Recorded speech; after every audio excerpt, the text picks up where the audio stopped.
It was really just a matter of time. With the Democratic presidential primary in its twilight, frustration within the ranks over the party's handling of the primary process spilled out this week as Bernie Sanders supporters lashed out at party leaders, arguing that their candidate has been treated unfairly.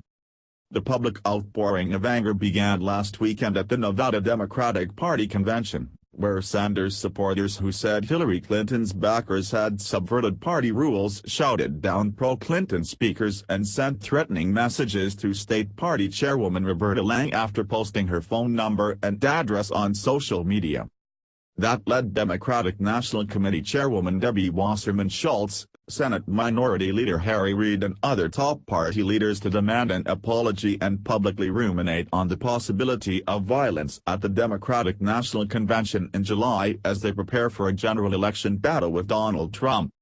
Obama administration officials on Wednesday played down concerns about escalating tensions, likening the race to the 2008 primary fight between Clinton and then-Senator Barack Obama.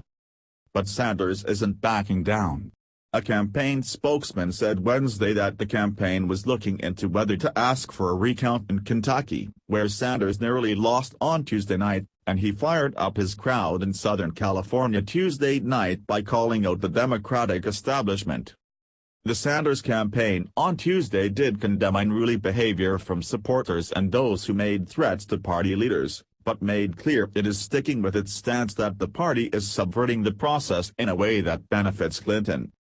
These claims that our campaign is sort of fomenting violence in some way are absolute nonsense, Sanders campaign manager Jeff Weaver told CNN's Wolf Blitzer Tuesday night, adding that the campaign absolutely, categorically condemns any threatening behavior.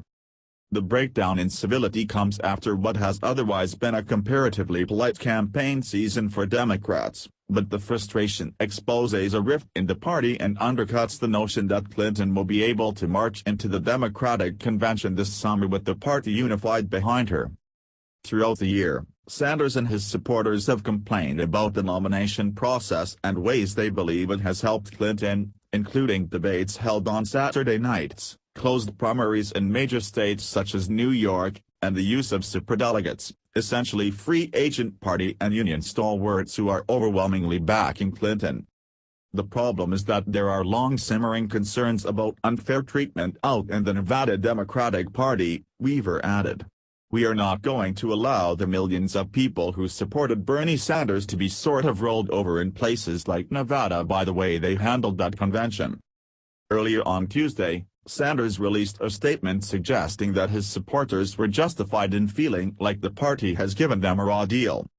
If the Democratic Party is to be successful in November, it is imperative that all state parties treat our campaign supporters with fairness and the respect that they have earned, Sanders' statement read. Unfortunately, that was not the case at the Nevada convention. At that convention the Democratic leadership used its power to prevent a fair and transparent process from taking place. In an interview with CNN, Wasserman Schultz said that statement wasn't enough. I was deeply disturbed, she said. The senator's response was anything but acceptable.